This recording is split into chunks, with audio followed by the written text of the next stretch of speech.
একসময় সকলে বলতো পশ্চিমবঙ্গ আজ যা ভাবে ভারতবর্ষ তা কাল ভাবে, কিন্তু আজ তা পাল্টে গেছে। চা উৎপাদনের ক্ষেত্রে ত্রিপুরা আজ যা ভাবছে গোটা ভারতবর্ষ তা আগামীকাল ভাবে, এমনটাই দাবি ত্রিপুরা চা উন্নয়ন লিমিটেডের চেয়ারম্যান সমীর ঘোষের।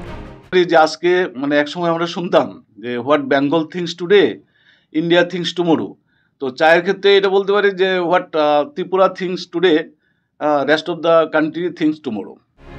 পশ্চিমবঙ্গ সরকার এত বছরেও চা শ্রমিকদের পাট্টা প্রদান করতে পারেনি, কিন্তু ত্রিপুরার মুখ্যমন্ত্রী 2022 সাল থেকে 3000-এর অধিক শ্রমিককে চা শ্রমিক প্রকল্পের আওতায় এনে পাট্টা প্রদান করেছেন। পাশাপাশি গণবন্টন ব্যবস্থার মধ্য দিয়ে চায়ের বিলি বন্টনকে পার্শ্ববর্তী রাজ্য অনুকরণ করছে বলে দাবি সমীর ঘোষের।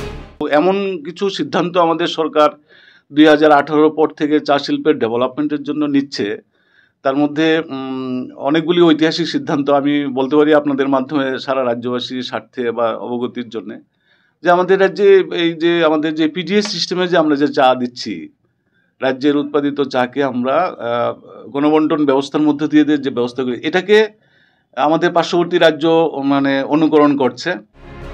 করোনাকালে যখন পশ্চিমবঙ্গে চা শিল্প স্তব্ধ হয়ে গিয়েছিল, সেখানে ত্রিপুরায় করোনাকালেও চালু ছিল সবকটি চা বাগান। শ্রমিকদের সম্পূর্ণ মজুরি দেওয়া হয়েছে সেই সময়, জানালেন ত্রিপুরার চা উন্নয়ন লিমিটেডের চেয়ারম্যান। পিরিয়ডে পশ্চিমবঙ্গের অনেক বাগানেই বন্ধ ছিল এবং ভারতবর্ষের বিভিন্ন জায়গায়, বিশেষ করে আসামে বলুন, পশ্চিমবঙ্গে বলুন, সাউথ ইন্ডিয়াতে যেখানে আমাদের চা উৎপাদনকারী রাজ্যগুলি রয়েছে, করোনা পিরিয়ডে আমাদের রাজ্যে কিন্তু চা বাগান বা চা ইন্ডাস্ট্রি বন্ধ ছিল না। আমরা চা শ্রমিকদেরকে সম্পূর্ণ মজুরি আমরা দিয়ে গেছি। শুধু তাই নয়, ত্রিপুরার মুখ্যমন্ত্রী ডক্টর মানিক সাহার হাত ধরে অকশন সেন্টারও চালু হতে চলেছে ত্রিপুরায়, যা এক ঐতিহাসিক সিদ্ধান্ত, যা ডাবল ইঞ্জিন সরকার আছে বলেই সম্ভব হয়েছে বলেই মনে করেন সমীর ঘোষ। আমাদের মাননীয় মুখ্যমন্ত্রী প্রফেসর ডক্টর মানিক সাহার হাত ধরে, সেটা আমাদের জন্য একটা বড় মাইলস্টোন বলা যেতে পারে, কারণ প্রান্তিক রাজ্য ছোট্ট এই রাজ্যে অকশন সেন্টার হবে সেটা স্বপ্নেও আমরা ভাবিনি, বা চা শিল্পের সঙ্গে যারা যুক্ত রয়েছে এ রাজ্যের কেউ কখনো চিন্তাই করতে পারেনি। তো সেটা সম্ভব হয়েছে আমাদের ডাবল ইঞ্জিনের সরকার আছে বলে।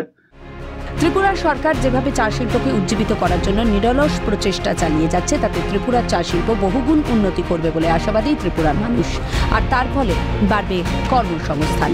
মনীষা ঘোষের রিপোর্ট, ক্যালকাটা নিউজ।